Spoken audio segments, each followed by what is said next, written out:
ಎಲ್ರಿಗೂ ನಮಸ್ಕಾರಗಳು.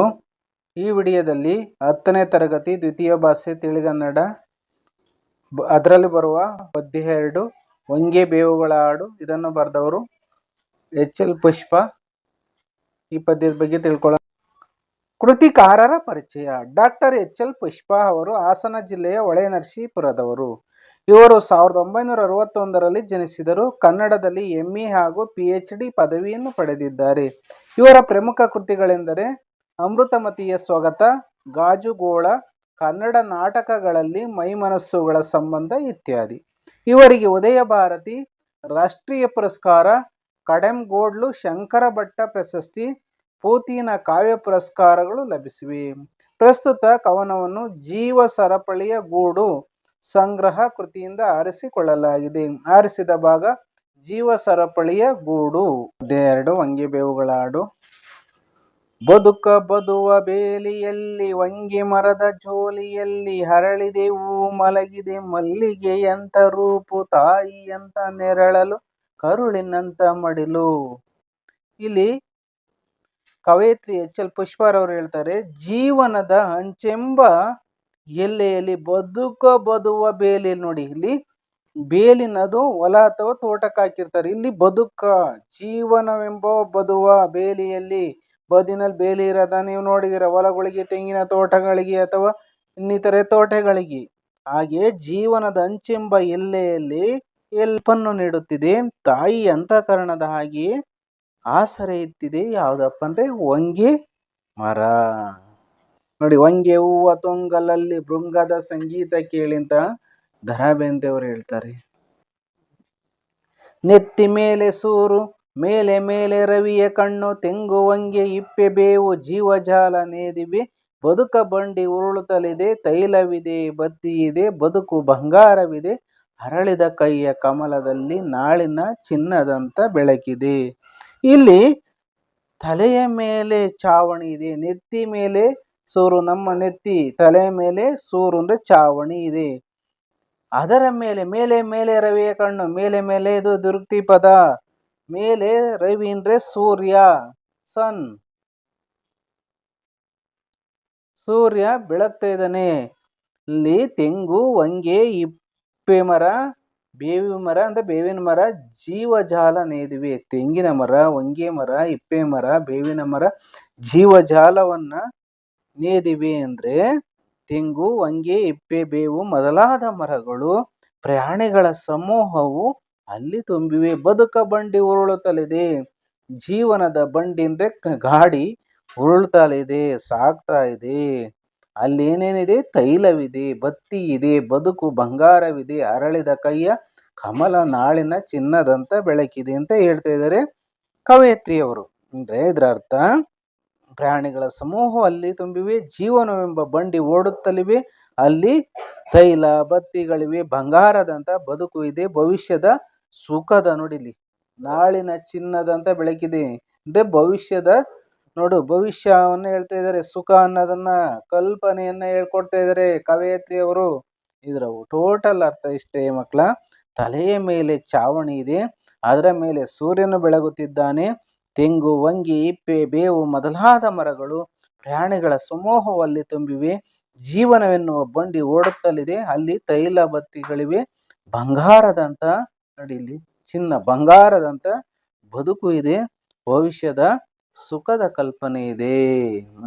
ಒಳೆಯ ದಂಡೆಯ ಸಾಲಿನಲ್ಲಿ ರಾಜ್ಯ ಹುಟ್ಟಿ ರಾಜ್ಯ ಉರುಳಿ, ಸಾಗಿ ಸಾಗಿ ಶತಮಾನಗಳ ನೇಗಿಲ ಯೋಗಿ, ಸಾಗಿ ಸಾಗಿ ಅದೇ ಸಂತೆ ಅದೇ ಜಾತ್ರೆ ಗೊಬ್ಬರದ ಹಾಡು ಒಮ್ಮಿದೆ. ಇದರ ಅರ್ಥ, ಹೊಳೆಯ ದಂಡೆಯ ಸಾಲಿನಲ್ಲಿ, ಹೊಳೆ ಅಂದ್ರೆ ಚಿಕ್ಕ ನದಿ, ಚಿಕ್ಕ ನದಿಯ ದಂಡೆಯ ಸಾಲಿನಲ್ಲಿ ಅಂದ್ರೆ ಹೊಳೆಯ ದಡದ ಉದ್ದಕ್ಕೂ ರಾಜ್ಯ ಹುಟ್ಟಿ, ರಾಜ್ಯಗಳು ಹುಟ್ಟಿವೆ, ಅಳಿದಿವೆ.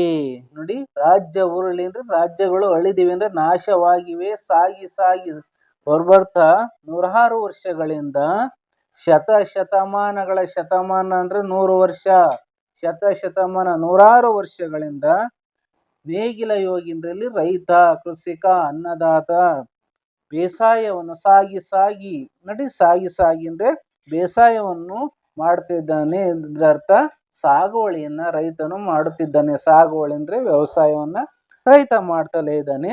ಅದೇ ಸಂತೆ, ಇಂದಿನ ಜಾತ್ರೆ, ಗೊಬ್ಬರದ ಹಾಡು ಅಂದ್ರೆ ಗೊಬ್ಬರದ ಸ್ಥಿತಿಯೂ ಸಹ ಕಾಣ್ತಾ ಇದೆ. ಇದರ ಅರ್ಥ ಇಷ್ಟೇ, ಹೊಳೆಯ ದಡದ ಉದ್ದಕ್ಕೂ ರಾಜ್ಯಗಳು ಹುಟ್ಟಿವೆ, ಅಳೆದಿವೆ, ಬೆಳೆದಿವೆ. ನೂರಾರು ವರ್ಷಗಳಿಂದ ರೈತನು ಬೇಸಾಯವನ್ನು ಮಾಡುತ್ತಲೇ ಇದ್ದಾನೆ. ಎಂದಿನಂತೆ ಸಂತೆ, ಜಾತ್ರೆ, ಗೊಬ್ಬರಗಳ ಸ್ಥಿತಿ ಕಾಣುತ್ತಿದೆ. ಮುಂದಿನ ಪದ್ಯ. ನೋಡಿರಣ್ಣ ನೋಡಿರೋ ಈ ಲೋಕವ ಬಣ್ಣ ಬಣ್ಣ, ಚಿಟ್ಟೆ ಹಾರಿ ಭೃಂಗದ ಸಂಗೀತ ಕೇಳಿ, ಕೆಳಗೆ ವಂಗೆ ಜೀವವು ಹಾಸಿಗೆ ಗಮ ಗಮಿಸೋ ಗಮಲಿನಲ್ಲಿ, ಇಲ್ಲೇ ಎಲ್ಲೋ ಅಡಗಿ ನಾಳೆ ಎಂಬ ಕೂಸಿದೆ. ಇದರ ಅರ್ಥ, ಈ ಜಗತ್ತನ್ನ ನೋಡ್ರಿ, ನೋಡಿರಣ್ಣ ನೋಡಿರಿ ಈ ಲೋಕವ. ಲೋಕ ಅಂದ್ರೆ ಜಗತ್ತು, ಪ್ರಪಂಚ, ವರ್ಲ್ಡ್. ಜಗತ್ತನ್ನ ನೋಡಿರಿ, ಇಲ್ಲೇನೇನಿದೆ? ಬಣ್ಣ ಬಣ್ಣದ ಚಿಟ್ಟೆಗಳ ಹಾರಾಟ. ಚಿಟ್ಟೆಗಳನ್ನು ನೀವು ನೋಡಿರಿ, ಬಣ್ಣ ಬಣ್ಣದ ಚಿಟ್ಟೆಗಳು ಹಾರ್ತಾ ಇದಾವೆ. ಭೃಂಗದ ಸಂಗೀತ ಕೇಳಿ. ನೋಡಿ, ಭೃಂಗದ ಸಂಗೀತವನ್ನ ನಾವು ಕೇಳ್ಬೇಕು. ಭೃಂಗ ಅಂದ್ರೆ ಇಲ್ಲಿ ದುಂಬಿಗಳು ಮಕರಂದವನ್ನ ಹೀರಕ್ಕೆ ಝೇಂಕಾರ ಶಬ್ದವನ್ನ ಮಾಡ್ತವೆ. ಅದೇ ರೀತಿ ಇಲ್ಲಿ ದುಂಬಿಗಳ ಸಂಗೀತ ಕಲಿಸಿದರೆ ಕವಯತ್ರಿಯವರು ಕೇಳಿ, ಕೆಳಗೆ ವಂಗೆ ಜೀವ ಹೂವ ಹಾಸಿಗೆ. ನೋಡಿ, ಹಿಂಗೆ ದುಂಬಿಗಳ ಸಂಗೀತವನ್ನು ಆಲಿಸಿ ವಂಗೆಯ ಮರದ ಅಡಿಯಲ್ಲಿ ಜೀವಿಗಳು ಹೂಗಳ ಹಾಸಿಗೆ ಇದೆ. ಜೀವಿಗಳ ಹೂಗಳ ಹಾಸಿಗೆ ಇದೆ. ಘಮಘಮಿಸುವ ಗಮಲಿನಲ್ಲಿ ಇಲ್ಲೇ ಎಲ್ಲೋ ಅಡಗಿ ನಾಳೆ ಎಂಬ ಕೂಸಿದೆ. ಎಲ್ಲೆಡೆ ವ್ಯಾಪಿಸಿರುವ ಸುವಾಸನೆ ಇದೆ. ಘಮ ನೋಡಿ, ಘಮ ಸುವಾಸನೆ, ವಾಸನೆ. ಇದರ ನಡುವೆ ಇಲ್ಲೇ ಎಲ್ಲೋ ಅಡಗಿ ನಾಳೆ ಎಂಬ ಕೂಸಿದೆ. ಎಲ್ಲೋ ಭವಿಷ್ಯದ ಒಂದು ಶಿಶು, ಚೈಲ್ಡ್, ಮಗು ಇದೇ ಅಡಗಿಕೊಂಡಿದೆ ಅಂತ ಹೇಳ್ತಾರೆ. ನೋಡ್ರಣ್ಣ ನೋಡ್ರಿ, ಈ ಲೋಕದಲ್ಲಿ ಬಣ್ಣ ಬಣ್ಣದ ಚೀಟೆಗಳು ಹಾರ್ತಾ ಇದಾವೆ. ದುಂಬಿಗಳು ಸಂಗೀತವನ್ನ ಕೇಳಿಸ್ಕೊಂಡು ಹೊಂಗೆ ಮರದಲ್ಲಿ ಇದಾವೆ. ಜೀವ ಹೂವ ಹಾಸಿಗೆ, ಜೀವಿಗಳು ಹೂವಿನ ಹಾಸಿಗೆಯನ್ನು ಮಾಡ್ಕೊಂಡಿವೆ. ಸುವಾಸನೆಯ ಮತ್ತಿನಲ್ಲಿ, ಗಮಲು ಅಂದ್ರೆ ಮತ್ತಿನಲ್ಲಿ ಇಲ್ಲೇ ಎಲ್ಲೋ ಅಡಗಿ ನಾಳೆ ಎಂಬ ಕೂಸಿದೆ. ನಾಳೆ ಎಂಬ ಕೂಸು, ಮಗು ಇಲ್ಲೇ ಇದೆ ಅಂತ ಹೇಳಿ ಕವಯಿತ್ರಿಯವರು ಹೇಳ್ತಿದ್ದಾರೆ. ಇವರ ಅರ್ಥ ಇಷ್ಟೇ ಮಕ್ಕಳ, ಈ ಜಗತ್ತನ್ನು ನೋಡಿರಿ, ಬಣ್ಣ ಬಣ್ಣದ ಚಿಟ್ಟೆಗಳ ಹಾರಾಟವನ್ನು ನೋಡಿ, ದುಂಬಿಗಳ ಸಂಗೀತವನ್ನು ಆಲಿಸಿ, ಹೊಂಗೆಯ ಮರದ ಅಡಿಯಲ್ಲಿ ಜೀವಿಗಳ ಹೂಗಳ ಹಾಸಿಗೆ ಇದೆ. ಎಲ್ಲೆಡೆ ವ್ಯಾಪಿಸಿರುವ ಸುವಾಸನೆ ಇದೆ. ಇದರ ನಡುವೆ ಎಲ್ಲೋ ಭವಿಷ್ಯದ ಶಿಶು ಅಡಗಿಕೊಂಡಿದೆ ಅಂತ ಕೇಳ್ತಾ ಇದ್ದಾರೆ. ಅಲ್ಲಿ ಅದು ನಗರವಣ್ಣ ಎಲ್ಲ ತಿಂದು ತೇಗಿದೆ, ಬೆನ್ನ ಹಿಂದೆ ಉಳಿದುದೇನು ಬಗೆ ಬಗೆಯ ಕಾರೇನು, ಪಟ ಪಟ ಮೋಟಾರೇನು, ಅಲ್ಲೇ ಮೇಲೆ ಲೋಹದ ಅಕ್ಕಿ ಹಾರಾಟವೇನು, ಜೀವದ ಇಂಧನ ತೀರುತ್ತಲಿದೆ, ಬದುಕು ನಾಳೆ ಎಂತೋ ಏನು, ಯಾಕೋ ಅಳಲು ಕಾಡಿದೆ, ಆರು ಹಕ್ಕಿ ಹಸಿರು ತೀರುತ್ತಲಿದೆ, ಯಾಕೋ ಏನು, ಯಾಕೋ ನಾಳಿನ ತೈಲ ಕಾಡಿದೆ. ಇಲ್ಲಿ ಕವಯಿತ್ರಿಯವರು ಹೇಳ್ತಾರೆ, ಅಲ್ಲಿ ಅದೋ ನಗರವಣ್ಣ, ಅಲ್ಲಿ ದೂರದಲ್ಲಿರುವ ನಗರ, ಸಿಟಿ, ಪಟ್ಟಣಗಳು ಎಲ್ಲ ತಿಂದು ತೇಗಿದೆ, ಎಲ್ಲವನ್ನೂ ಸಹ ತಿಂದು ಜೀರ್ಣಿಸಿಕೊಂಡಿದೆ. ಬೆನ್ನ ಹಿಂದೆ ಉಳಿದುದೇನು, ಅದರ ಹಿಂದೆ ಏನು ಉಳಿದಿಲ್ಲ. ಬಗೆಯ ಕಾರೇನು, ನಾನಾ ಬಗೆಯ ಕಾರುಗಳು, ಪಟ ಪಟ ಮೋಟಾರೇನು, ಪಟಪಟನೆ ಸದ್ದು ಮಾಡುವ ಬಸ್ಸುಗಳು, ಕಾರುಗಳು, ಆಕಾಶದಲ್ಲಿ ಹಾರುವ ಲೋಹದ ಅಕ್ಕಿಗಳು ಅಂದ್ರೆ ವಿಮಾನಗಳು. ಅಲ್ಲೇ ಮೇಲೆ ಲೋಹದ ಅಕ್ಕಿ ಹಾರಾಟವೇನು, ಆಕಾಶದಲ್ಲಿ ಹಾರುವ ವಿಮಾನಗಳು. ಲೋಹದ ಅಕ್ಕಿ ಅಂದ್ರೆ ಏರೋಪ್ಲೇನ್ ಅಂತೀವಲ್ಲ, ಅದು ವಿಮಾನಗಳ ಹಾರಾಟವೇನು, ಜೀವದ ಇಂಧನ ತೀರುತ್ತಲಿದೆ. ನೋಡಿ, ಇಲ್ಲಿ ಇವುಗಳಿಂದ ಬದುಕಿನ ಎಣ್ಣೆ ಮುಗಿಯುತ್ತಾ ಬಂದಿದೆ. ಬದುಕು ನಾಳೆ ಎಂತೋ ಏನು, ನಾಳೆ ಜೀವನ ಅನ್ನೋದು, ನಾಳಿನ ಗತಿ ಹೇಗೋ ಎನ್ನುವ ದುಃಖ ಕಾಡ್ತಾ ಇದೆ. ಯಾಕೋ ಅಳಲು ಕಾಡಿದೆ. ಅಳಲು ಅಂದ್ರೆ ದುಃಖ. ಆರು ಹಕ್ಕಿ ಹಸಿರು ತೀರುತ್ತಲಿದೆ. ಇಲ್ಲಿ ಎಲ್ಲ ನೋಡಿ, ಆರು ಹಕ್ಕಿಗಳ ಹಸಿರು ಕಾಡುಗಳು. ನೋಡಿ, ಆರು ಹಕ್ಕಿ ಹಸಿರು ತೀರುತ್ತಲಿದೆ. ಹಸಿರು ಕಾಡುಗಳು ಮುಗಿತಾ ಬಂತಿದ್ದಾವೆ. ಯಾಕೋ ಏಕೋ ತಿಳಿಯದ ಹಾಗೆ ಭವಿಷ್ಯದ ನಾಳಿನ ತೈಲ ಕಾಡಿದೆ. ಹಾಗೆ ಭವಿಷ್ಯದ ಚಿಂತೆ ಕಾಡಿದೆ. ತೈಲ ಅಂದ್ರೆ ಎಣ್ಣೆ, ನಾಳಿನ ತೈಲ ಅಂದ್ರೆ ಈ ವಾಹನಗಳಿಗೆ ಹಾಕುವಂತ ಕಾರು, ಮೋಟಾರ್ಗಳು, ವಿಮಾನಗಳು, ಬಸ್ಸುಗಳು, ಇಂಥ ಮುಂತಾದ ಕಾರುಗಳಿಗೆ ಹಾಕುವಂತಹ ಪೆಟ್ರೋಲು, ಡೀಸೆಲ್ಗಳನ್ನ ಮುಗಿತಾ ಬರ್ತಾ ಇದೆ. ಹಾಗೆ ಜೀವನ ಅನ್ನೋದು ನಾಳೆ ಅತಂತ್ರ ಸ್ಥಿತಿಯಿಂದ ಭವಿಷ್ಯದ ಚಿಂತನೆಯನ್ನ ನಾವು ಕಾಣ್ಬೋದಾಗಿದೆ ಈ ಪದ್ಯದಲ್ಲಿ. ಇದರ ಅರ್ಥ ಇಷ್ಟೇ ಮಕ್ಕಳ ಈ ಪದ್ಯದ್ದು. ಅಲ್ಲಿ ದೂರದಲ್ಲಿರುವ ನಗರ ಎಲ್ಲವನ್ನು ತಿಂದು ಜೀರ್ಣಿಸಿಕೊಂಡಿದೆ, ಅದರ ಹಿಂದೆ ಏನು ಉಳಿದಿಲ್ಲ. ನಾನಾ ಬಗೆಯ ಕಾರುಗಳು, ಸದ್ದು ಮಾಡುವ ಬಸ್ಸುಗಳು, ಆಕಾಶದಲ್ಲಿ ಹಾರುವ ವಿಮಾನಗಳು, ಇವುಗಳಿಂದ ಬದುಕಿನ ಎಣ್ಣೆ ಮುಗಿಯುತ್ತಾ ಬಂದಿದೆ. ನಾಳೆಯ ಗತಿ ಹೇಗೋ ಏನೋ ಎನ್ನುವ ದುಃಖ ಕಾಡುತ್ತಿದೆ. ಹಾರುವ ಹಕ್ಕಿಗಳು, ಹಸಿರು ಕಾಡುಗಳು ಕಾಣದಾಗುತ್ತಿವೆ. ಏಕೋ ತಿಳಿಯದ ಹಾಗೆ ಭವಿಷ್ಯದ ಚಿಂತೆ ಕಾಡ್ತಿದೆ ಅಂತ ಹೇಳ್ತಾ ಇದ್ದಾರೆ ಇಲ್ಲಿ ಕವಯತ್ರಿಯವರು. ಮುಂದಿನ ಪದ್ಯ. ತೀರಿದರು ಜೀವ ತೈಲ ಬೇಡವಣ್ಣ ಹಳಲು, ಇಲ್ಲೇ ಇಲ್ಲೇ ಇಲ್ಲೇ ಇದೆ ವಂಗೆ ಸಿಪ್ಪೆ ಒಡಲಲ್ಲಿ ತೈಲ ಚಿನುಗಿದೆ, ಒಡಲಲ್ಲೇ ಅಡಗಿ ಭ್ರೂಣವಾಗಿದೆ. ನವಮಾಸ ತುಂಬಲಿ ಎಲ್ಲ ಮರದ ಜೀವ ತೈಲ ತೆವಳಿ ಬರಲಿ, ನಾಳಿನ ಲೋಕದ ತೈಲಧಾರೆ ಹರಿದು ಹರಿದು ಸೇರಲಿ. ಇಲ್ಲಿ ತೀರಿದರು ಜೀವ ತೈಲ ನೋಡಿ, ಬದುಕಿನ ಇಂಧನ ತೀರಿದರು ವ್ಯತೆ ಪಡುವುದು ಬೇಡ ಅಂತೇಳಿ ಕವಯತ್ರಿಯವರು ನಮಗೆಲ್ಲ ಧೈರ್ಯವನ್ನ ತುಂಬುತ್ತಾ ಇದ್ದಾರೆ. ಬೇಡವಣ್ಣ ಅಳಲು, ಬೇಡ ನೀವು ಅಳಲು, ದುಃಖವನ್ನ ಪಡಬೇಡಿ. ಇಲ್ಲೇ ಇಲ್ಲೇ ಇಲ್ಲೇ ಇದೆ, ಇಲ್ಲೇ ಎಲ್ಲವೂ ಸಹ ಇದೆ. ನಮ್ಮ ಪ್ರಕೃತಿಯಲ್ಲಿ, ನಮ್ಮ ಜಗತ್ತಿನಲ್ಲಿ ಎಲ್ಲೇ ಇದೆ, ಎಲ್ಲಾ ಇದೆ, ಎಲ್ಲಾದು ಇದೆ. ವಂಗೆ ಸಿಪ್ಪೆ ಒಡಲಲ್ಲಿ ತೈಲ ಜಿನುಗಿದೆ. ನೋಡಿ ಇಲ್ಲಿ ಹೇಳ್ತಾ ಇದ್ದಾರೆ, ವಂಗೆಯ ಸಿಪ್ಪೆಯ ಒಡಲಲ್ಲಿ ಅಂದ್ರೆ ಹೊಟ್ಟೆಯಲ್ಲಿ ತೈಲ ತೊಟ್ಟಿ ಕೂತಿದೆ. ಜಿನುಗಿದೆ ಅಂದ್ರೆ ತೊಟ್ಟಿ ಕೂತಿದೆ.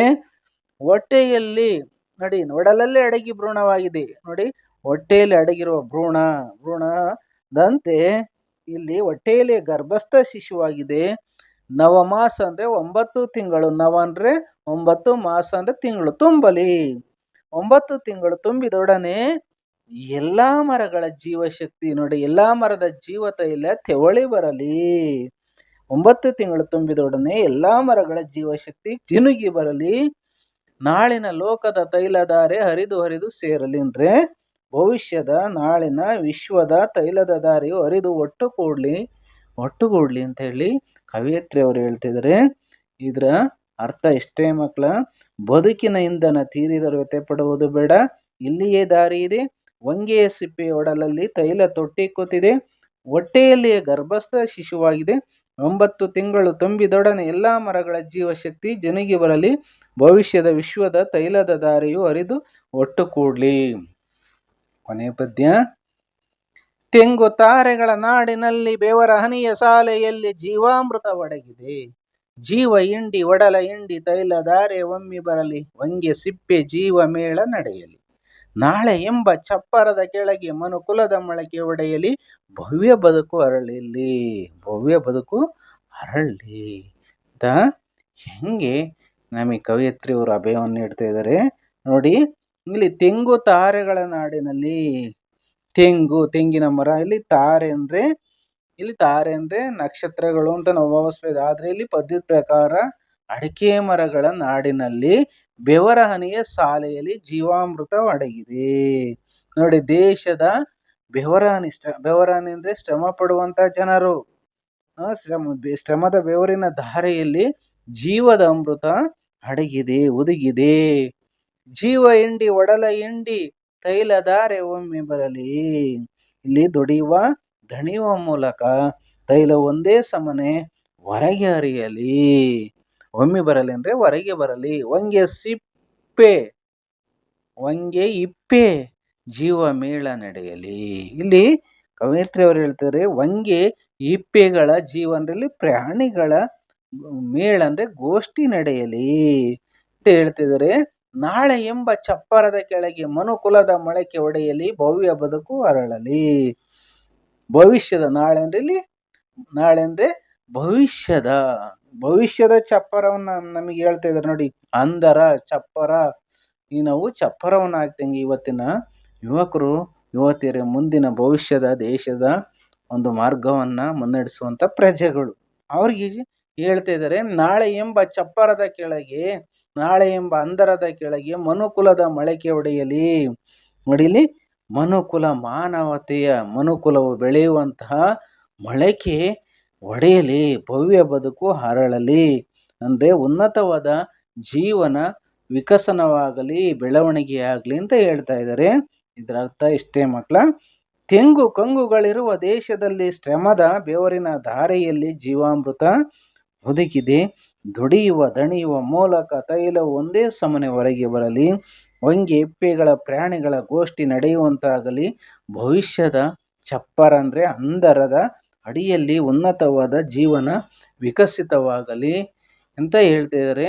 ಎಲ್ಲರಿಗೂ ಸಹ ಧನ್ಯವಾದಗಳು.